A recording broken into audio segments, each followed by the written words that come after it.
नमस्कार, मैं हूं मनोज मानस। हमारी खास पेशकश में आपका स्वागत है। 6 बजे के महत्वपूर्ण इस बुलेटिन में आपका स्वागत है। और सबसे पहले हम बात करेंगे प्रचार में डिप्टी सीएम पर हमला।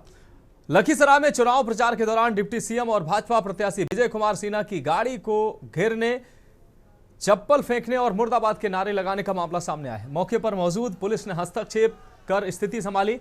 इस घटना का आरोप राजद समर्थकों पर लगा है। जानकारी के मुताबिक घटना के समय सिन्हा चुनाव प्रचार के लिए इलाके से गुजर रहे थे। आरोप है कि इसी समय राजद समर्थकों ने उनकी गाड़ी को आगे बढ़ने से रोकने की कोशिश की। मौके पर पुलिस बल मौजूद था, जिसने स्थिति को नियंत्रित करने के लिए भीड़ को वहां से हटाया। फिलहाल किसी के घायल होने की सूचना नहीं है। पुलिस ने बताया कि स्थिति अब सामान्य है और मामले की जांच की जा रही है। वहीं इस घटना को लेकर उप मुख्यमंत्री और लखीसराय निर्वाचन क्षेत्र से भाजपा उम्मीदवार विजय कुमार सिन्हा ने बयान दिया है कि भीड़ में राजद के गुंडे हैं। गुंडे मुझे गांव में जाने नहीं दे रहे हैं। उन्होंने मेरे पोलिंग एजेंट को भगा दिया है और उसे वोट नहीं देने दिया।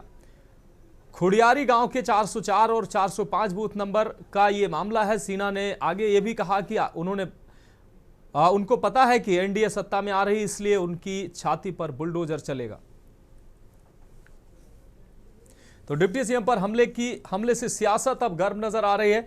बिहार में बवाल से सियासत गरमाई हुई है। आज पहले चरण का चुनाव बिहार में संपन्न हुआ है। इस दौरान चुनाव प्रचार के दौरान डिप्टी सीएम विजय कुमार के काफिले पर चप्पलें फेंकी गई। राजद समर्थकों पर चप्पलें फेंकने, वाहन रोकने का आरोप लगा है। तो बिहार में 2 चरणों में चुनाव, आज पहले चरण का चुनाव संपन्न हुआ। बिहार में बवाल से सियासत गरमाई है। डिप्टी सीएम विजय कुमार के काफिले पर चप्पलें फेंकी गई, उनके मार्ग को अवरोधित किया गया। ये राजद मानसिकता के लोग सुबह में ही अति पिछड़ा समाज के, दलित समाज के लोग को डरा धमका दिया। और दुर्भाग्य है यहाँ का एसपी का, वो कहते हैं शांतिपूर्ण वोट पड़ रहा है। गांव में जाके जो दहशत में लोग हैं निकलने नहीं दे रहा है। अरे बूथ पर तो फोर्स है, इसलिए वहां शांति नजर आएगा। जिसको बैठने नहीं दिया, पोलिंग एजेंट नहीं बनने दिया, ये दुखद दुर्भाग्यपूर्ण है। हमने तो एसपी और डीएसपी दोनों को कहा। इस तरह की और कई जगह शिकायत आया। कल रात में हमारा विभीषण केवट कार्यकर्ता को मार करके माथा भी पटा, उसका हार्ट में चोट है, हॉस्पिटलाइज हुआ।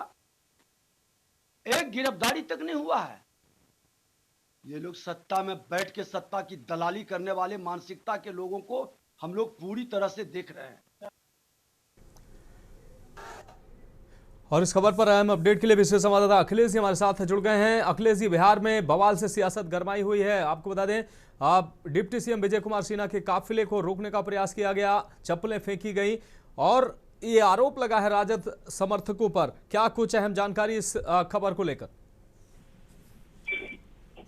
देखिए मनोज, बिहार विधानसभा चुनाव में डिप्टी सीएम विजय कुमार सिन्हा चुनाव प्रचार के सिलसिले में उनका काफिला निकल रहा था। उसी समय कुछ वहां पर भीड़ ने उनकी गाड़ी को घेर लिया और गाड़ी को रोक लिया।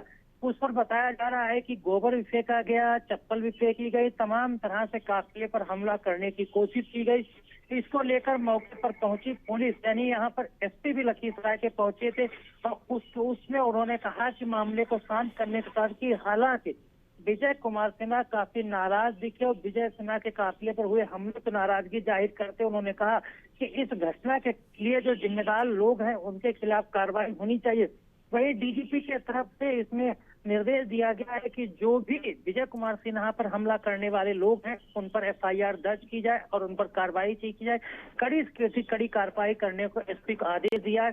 फिलहाल ये देखना होगा कि किन किन लोगों पर एफआईआर दर्ज होती है और कितने लोगों पर कार्रवाई की जाती है। और वही दूसरी तरफ से विपक्ष ने भी आरोप लगाया है कि विजय कुमार सिन्हा लखीसराय में वोट जो चढ़ रहा था उसको प्रभावित करना चाहते थे, वो अपने पक्ष में वोट डलवाना चाहते थे। इसी को लेकर सत्ता पक्ष और विपक्ष के समर्थकों के बीच झड़प हुई है और इससे अधिक कुछ नहीं हो। फिलहाल अब पुलिस की नजर टिकी है कि क्या भी पुलिस दोनों तरफ से कार्रवाई करती है या फिर सत्ता पक्ष के तरफ से विजय कुमार सिन्हा के नाम से कई विपक्षी नेताओं पर एफआईआर दर्ज की जा सकती है।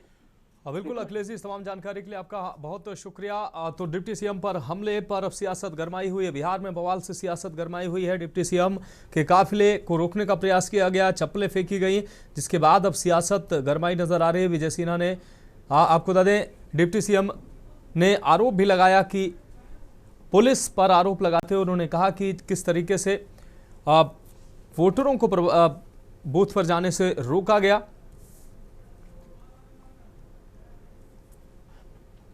और अब हम बात करेंगे मॉडल की तस्वीर का सच क्या है।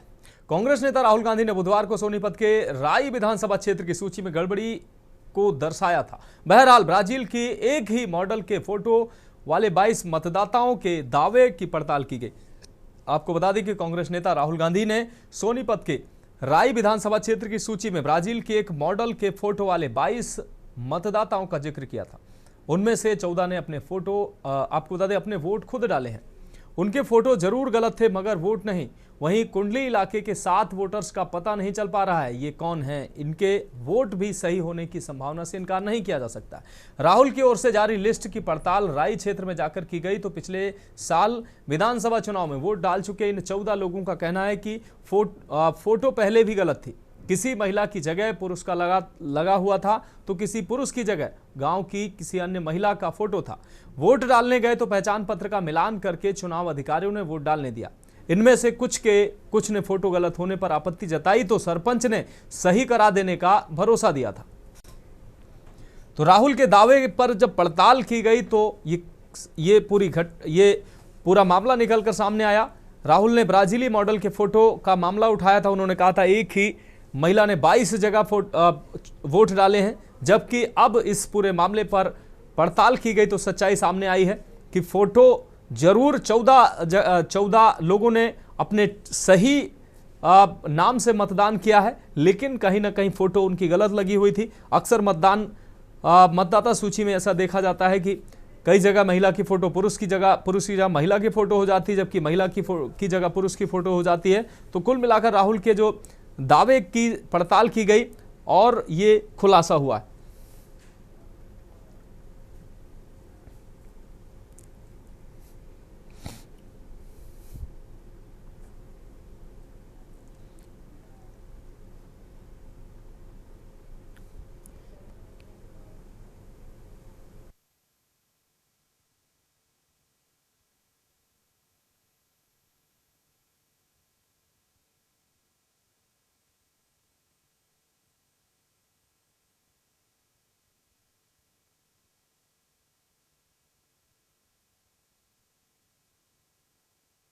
और इस खबर पर हम अपडेट के लिए हमारे विशेष संवाददाता अखिलेश जी लगातार हमारे साथ जुड़े हुए हैं। अखिलेश जी, राहुल गांधी ने जो दावा किया था कि एक मॉडल जो ब्राजीली मॉडल के फोटो का उन्होंने मामला उठाया था, उन्होंने कहा था एक ही व्यक्ति जो है 22 जगह वोट डालती है ये महिला, जिस पर अब सच सामने आया है। और ये जो सच है वो कहीं ना कहीं राहुल गांधी के दावे को नकारता नजर आ रहा है। क्या कुछ अहम जानकारी?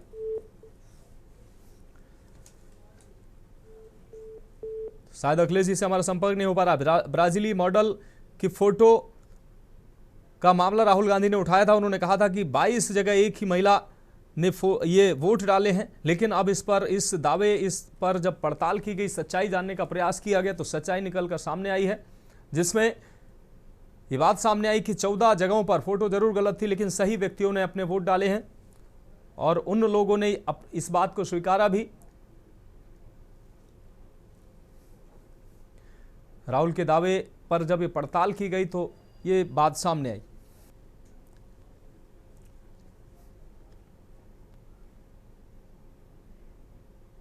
और इस खबर पर हम अपडेट के लिए हमारे विशेष संवाददाता अखिलेश जी हमारे साथ एक बार फिर से जुड़ चुके हैं। अखिलेश जी, राहुल गांधी ने दावा किया था कि एक ही ब्राजीली मॉडल की फोटो को दिखाकर उन्होंने दावा किया था कि एक महिला जिसने 22 जगह वोट डाला, और अब इस पर पड़ताल की गई तो सच पूरा सामने आया जो राहुल के दावे के उलट है। क्या कुछ अहम जानकारी इस खबर पर?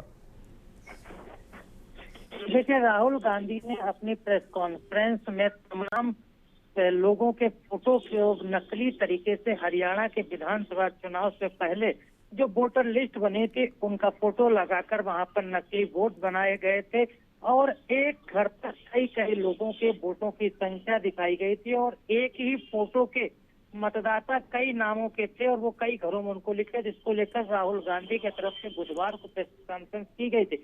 इसमें सबसे बड़ा जो नाम चर्चा का विषय बना था वो ब्राजीलियन मॉडल थी, ब्राजीली मॉडल के तरफ था, जिसमें राहुल गांधी ने कहा था कि हरियाणा में उनका 22 बार फोटो का इस्तेमाल किया गया, यानी 22 वोट बनाए गए, जिसका इस्तेमाल हरियाणा के विधानसभा चुनाव में किया गया।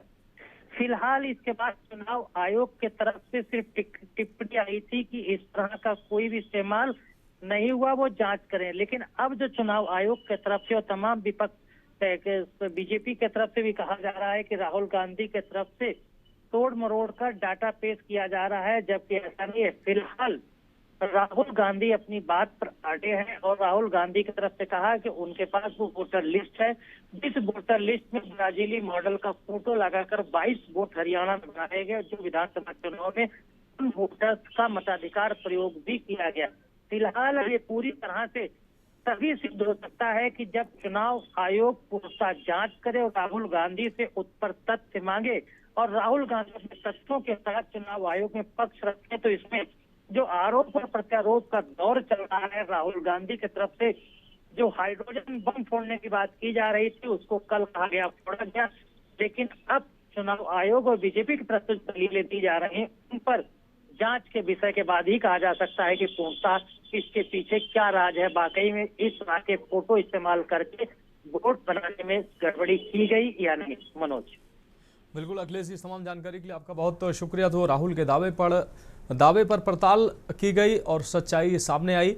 ब्राजीली मॉडल के फोटो का ये मामला जिसमें राहुल गांधी ने कहा था कि 22 जो है जगह एक ही व्यक्ति के फोटो लगाकर वोट बनाए गए और 22 जगह वोट डाले गए, इस पर अब खुलासा हुआ है, जिसमें अधिकांश जगह जो है वो लोगों ने सही अपने वोट डाले हैं, लेकिन फोटो जो है कहीं ना कहीं गलत होने का लोगों ने दावा किया। उन्होंने कहा कि उनकी फोटो जरूर गलत थी, लेकिन वोटर लिस्ट से मिलान करने के बाद उनको वोट डालने दिया गया। तो अब बात करेंगे अगली अहम खबर की, ईडी की रेड गहन पड़ताल। उन्नाव के सरस्वती मेडिकल कॉलेज में गुरुवार को प्रवर्तन निदेशालय ईडी ने रेड की है। सुबह करीब 11 बजे 2 कारों से लगभग 1 दर्जन अधिकारियों की टीम अचानक कॉलेज पहुंची। टीम ने पहुंचते ही कॉलेज के गेट को बंद कर दिया, कर्मचारियों के फोन जब्त कर लिए। छापेमारी के दौरान टीम ने कॉलेज के अकाउंट सेक्शन, एडमिशन विभाग और प्रशासनिक रिकॉर्ड रूम की गहन तलाशी ली। ईडी अधिकारियों ने कॉलेज प्रशासन से करीब 3 घंटे तक पूछताछ की। आपको बता दें कि यूपी में फर्जी डिग्री और मनी लॉन्ड्रिंग रैकेट के खिलाफ ईडी की छापेमारी चल रही है। ईडी की अलग अलग टीमें हापुड़, उन्नाव, फरीदाबाद, गुरुग्राम, सोनीपत समेत उत्तर प्रदेश, दिल्ली और हरियाणा में एक साथ 15 जगहों पर रेड कर रही हैं। तो प्रशासनिक फाइल और दस्तावेजों को ईडी ने जब्त किया है। सरस्वती मेडिकल कॉलेज में ईडी की छापेमारी देखने को मिली है। उन्नाव में स्थित सरस्वती मेडिकल कॉलेज में ये ईडी की 14 सदस्यीय टीम ने छापेमारी की और टीम ने गहनता से जांच की। अभिलेखों और दस्तावेजों की गहन जांच मेडिकल कॉलेज में ईडी टीम के द्वारा किया गया। प्रशासनिक फाइल और दस्तावेज को कब्जे में लिया गया।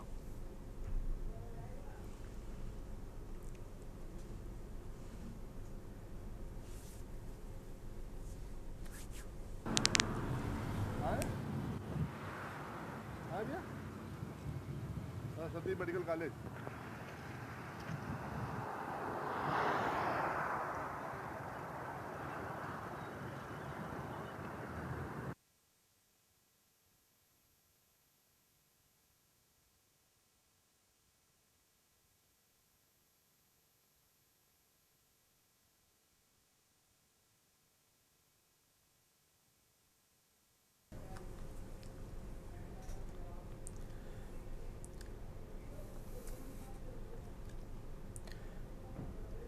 तो अभिलेखों और दस्तावेजों की गहन जांच ईडी के द्वारा की गई है और अभिलेखों और दस्तावेजों की जांच के बाद प्रशासनिक फाइल और दस्तावेजों को जब्त किया गया। ईडी की 14 सदस्यीय टीम जो है सरस्वती मेडिकल कॉलेज पहुंची और 14 सदस्यीय टीम ने गहन पड़ताल की है।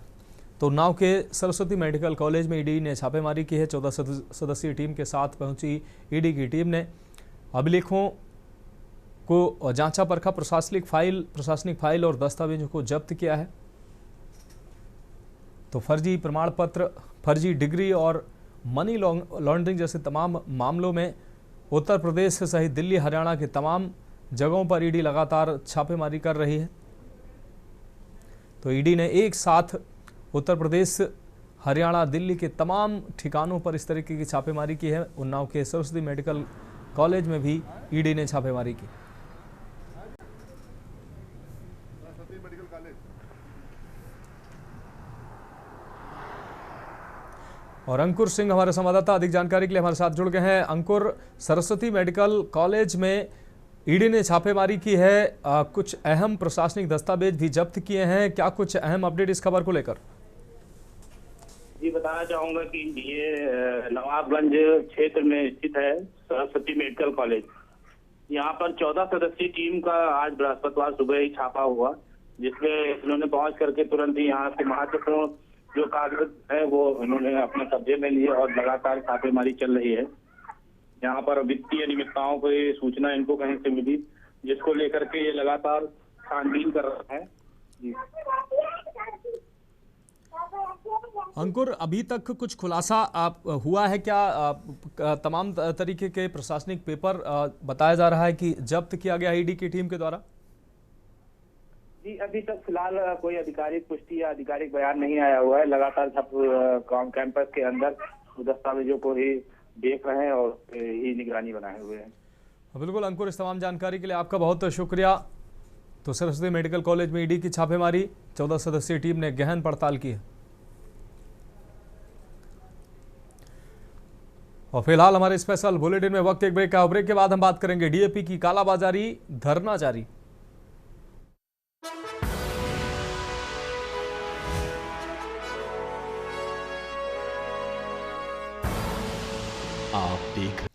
ब्रेक के बाद हमारे स्पेशल बुलेटिन में एक बार फिर से आपका स्वागत है। हम बात कर रहे हैं डीएपी की कालाबाजारी, धरना जारी। सीतापुर जिले के सकरन ब्लॉक अंतर्गत सांडा सहकारी समिति पर किसानों ने अपनी लंबित मांगों को लेकर अनिश्चितकालीन धरना प्रदर्शन शुरू कर दिया है। किसान यूनियन के पदाधिकारियों के साथ बड़ी संख्या में किसान धरने पर बैठे हैं। किसानों का ये आक्रोश 3 प्रमुख ज्वलंत मुद्दों को लेकर है, जिसके चलते क्षेत्र में कृषि व्यवस्था चरमरा गई है। डीएपी खाद की किल्लत और कालाबाजारी का गंभीर आरोप किसानों ने लगाया है। किसान सबसे अधिक परेशान डीएपी खाद की भारी कमी से हैं।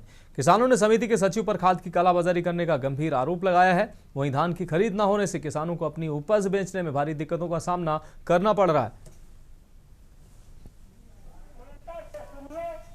समस्या समिति के मेंबर हूँ मैं जी, और लाइन में लगने को पड़ रहा है जी। फ्री मेंबर बनने से क्या फायदा मुझे? हाँ, आप मेंबर बने हुए हैं। मेंबर मैं 1 साल से बना हूँ। ये देखिए मेरे पास रसीद भी है। जी, तभी आपको खाद उपलब्ध नहीं कराई जा रही है। अब मैं 2 दिन से दौड़ रहा हूँ। कल मुझे छुट्टी बताई गई, परसों लाइन में लगा। जी, आज जी। भी वही दिक्कत है। आज भी वही दिक्कत है। आप लोगों के समर्थन में भारतीय किसान यूनियन ने धरना भी दिया है, हाँ दिया। तो आप लोग उनके साथ में हैं? हम साथ में हैं। एक यहाँ धान लेवी संचालित है, इसमें बड़ी अनियमितता की जा रही है। यहाँ के नाम से तो लगी है, लेकिन यहाँ तौल वोल कुछ नहीं होती। कागजों पर 100-200 कुंटल रोज दिखाया जाता है। सांडा समिति पर तौल नहीं हो तौल नहीं हो रही है। जी, तो कहाँ हो रही है? और दूसरी ये समस्या है कि यहाँ डीएपी मौजूद थी जो नहीं मिल रही है। और अब हम बात करेंगे सड़क की क्वालिटी खराब, मेयर आग बबूला। खबर कानपुर से है, जहां एक बार फिर घटिया सड़क निर्माण का मामला सुर्खियों में है। शहर की महापौर प्रमिला पांडे खुद मौके पर पहुंची और सड़क की खराब क्वालिटी देखकर आग बबूला उठी। उन्होंने न सिर्फ सड़क की परत हथौड़े से खुद तोड़ी, बल्कि मौके पर ही पीडब्ल्यूडी अधिकारियों को फोन कर जमकर फटकार भी लगाई। बताया जा रहा है कि संगीत टॉकीज से चंद्रिका देवी चौराहे तक पैच वर्क का काम हाल ही में किया गया था, लेकिन सिर्फ 1 दिन बाद ही सड़क उखड़ने लगी। जनता की शिकायत पर जब महापौर खुद निरीक्षण के लिए पहुंची तो सड़क की स्थिति देखकर नाराज हो गई। उन्होंने कहा कि भ्रष्टाचार की वजह जनता परेशान है और अब किसी भी स्तर पर लापरवाही बर्दाश्त नहीं की जाएगी। महापौर ने मौके पर मौजूद अधिकारियों से रिपोर्ट तलब की और दोषियों के खिलाफ कार्रवाई के निर्देश दिए हैं। जनता के टैक्स के पैसे से सड़कें बनती हैं। अगर इतने घटिया तरीके से काम होगा तो मैं खुद कार्रवाई करूंगी। किसी भी विभाग को जनता के साथ धोखा नहीं करने दूंगी।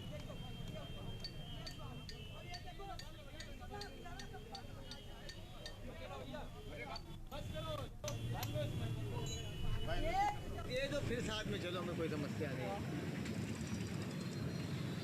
फोटो में खींचते रहना, ये जो फिर साथ में चलो, हमें कोई समस्या नहीं।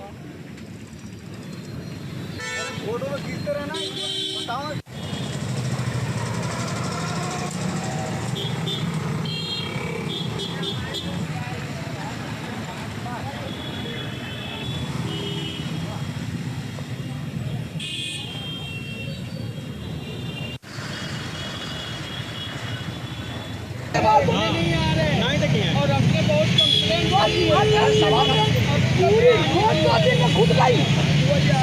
जिम्मेदारी बनती है जनता को देखो। हमारा बहुत दिमाग खराब है। ठीक है, मैं निकल रही हूँ यहाँ से। अब आओ, तुम करो जो करते हो। बताओ, आप बताओ, परसों बनी है? ये देखो, ये देखो, चप्पल से चली जा रही है। देख नहीं रहे हो? ये देख नहीं हो? ये देखो, देखो, ये चप्पल से निकल रही है तो कैसे चलेगी आप बताओ? तरीके परसों रोड बनी और मैं आप लोगों के माध्यम से कहना चाहती हूँ, रोड में जब भी कोई भी विभाग सड़क बनाएगा और हम जनता से अपील करेंगे, अगर 2 दिन में 3 मिनट छुट्टी मिले, मेरे नंबर फोन करो और उस सबके खिलाफ कार्रवाई करेंगे। और अब हम बात करेंगे नक्सलियों का मामला, आरोप और हमला। आपको बता दें, खबर राजनांदगांव से है, जहां नगर पालिका परिषद पर मनमानी के आरोप का मामला सामने आया है। नक्सल पीड़ित परिवार को आवंटित दुकान सील किए जाने से विपक्ष को सरकार घेरने का मौका मिल गया। पीड़ित धीरेन्द्र साहू ने आरोप लगाया कि तमाम जद्दोजहद के बाद आवंटित दुकान का किराया जमा करने के लिए समय मांगने पहुंचने पर पालिका अफसर ने बात करना गंवारा नहीं समझा और भगा दिया। पीड़ित ने थाने पहुंचकर मनमानी के खिलाफ शिकायत दर्ज कराने का प्रयास किया, लेकिन बात नहीं बनी। इसलिए अब सील्ड दुकान खोलने सहित किराया जमा करने की मोहलत न मिलने पर पीड़ित अन्य परिवारों के साथ लेकर कलेक्ट्रेट में धरना शुरू करने का ऐलान किया। डोंगरगढ़ विधायक हर्षिता बघेल ने नक्सल पीड़ित परिवार का समर्थन करते हुए सरकार व अफसर के रवैये पर नाराजगी जताई। आरोप लगाया कि भाजपा सरकार की कथनी करनी में अंतर है, इसी का खामियाजा क्षेत्र का नक्सल पीड़ित परिवार भुगत रहा है।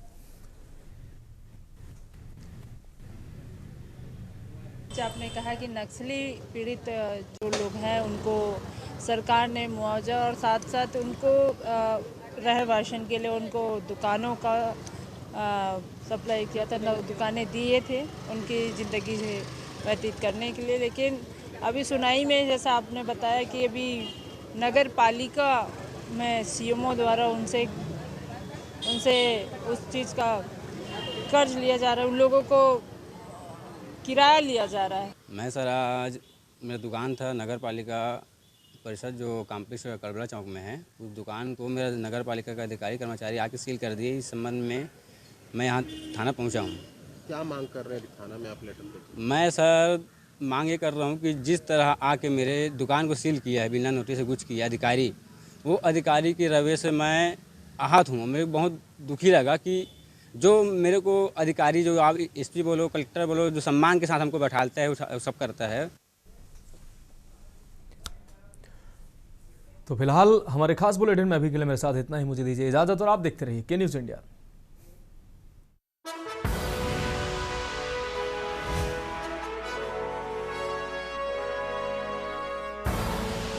आप देख रहे हैं